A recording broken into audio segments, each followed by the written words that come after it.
Freak 976 here with the truth. Okay, now everybody's heard about, especially thanks to the Young Turks, about a young man named Trayvon in Florida who was shot by a guy who thought he was some sort of neighborhood watchman, Zimmerman. This is, I think the police can be a good institution.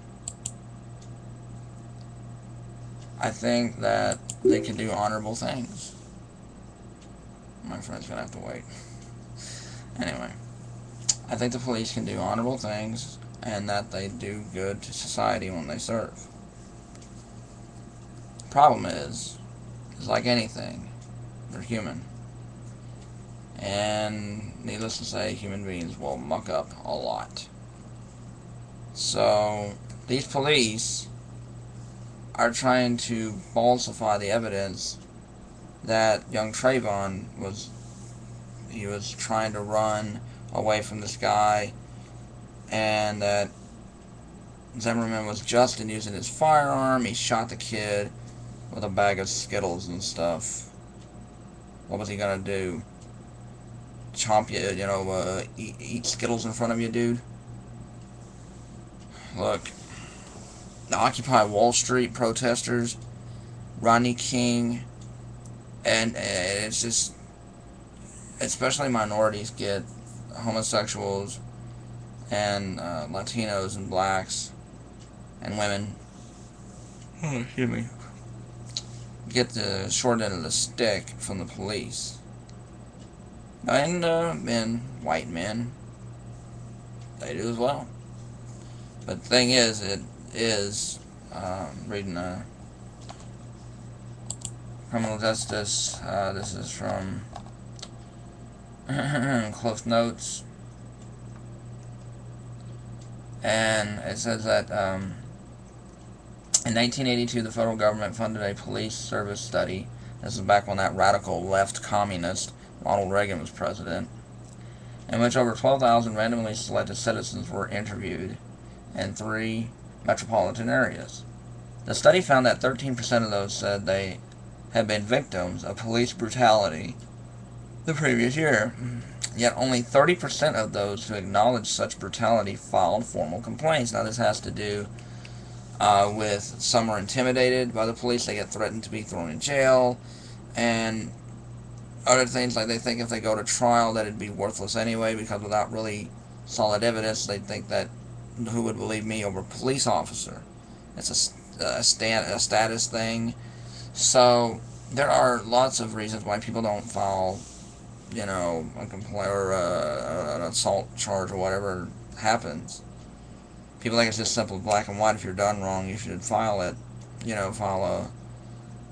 Go after the person who did that. Well, you know what I mean. Go after them and sue them or whatever, slander or whatever someone did to you. But it's not that simple.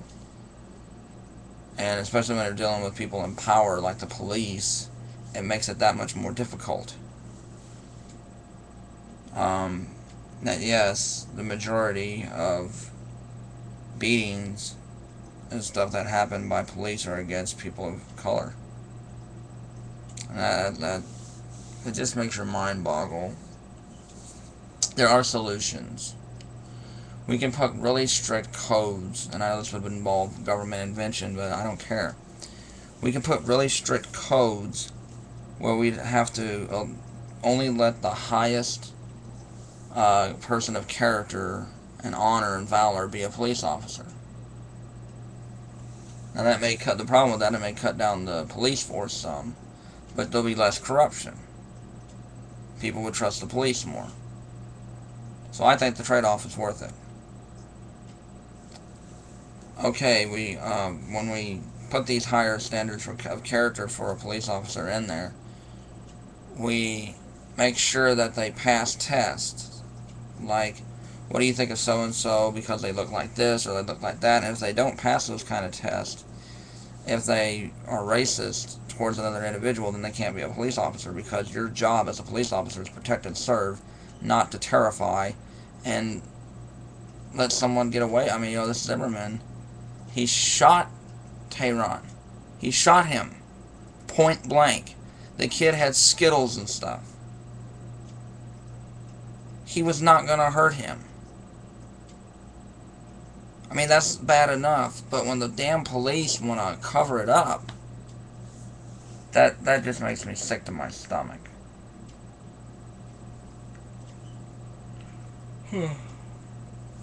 My burly folks, sorry about that.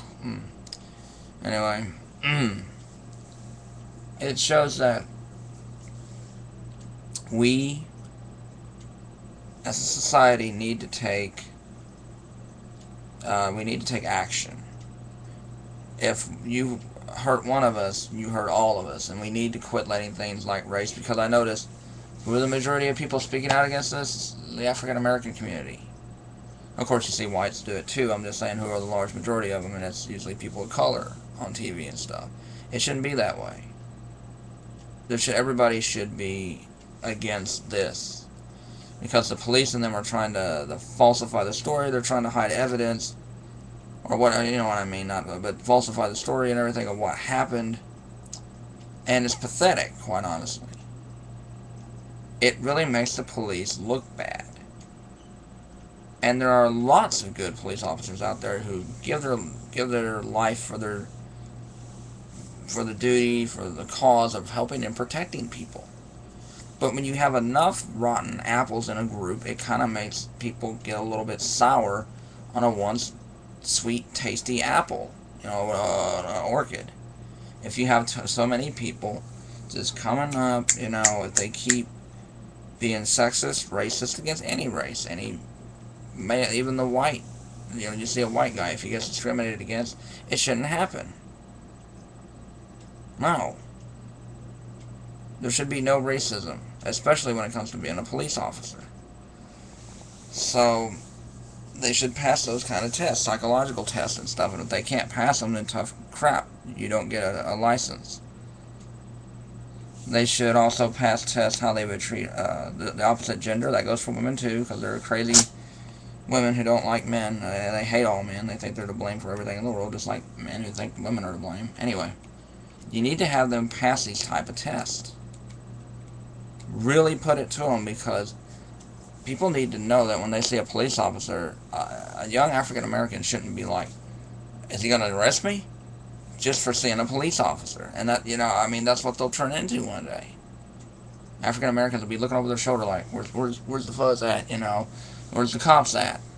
They're going to be looking over their shoulder all the time. And it shouldn't be like that. So, we got to step up. We got to do something.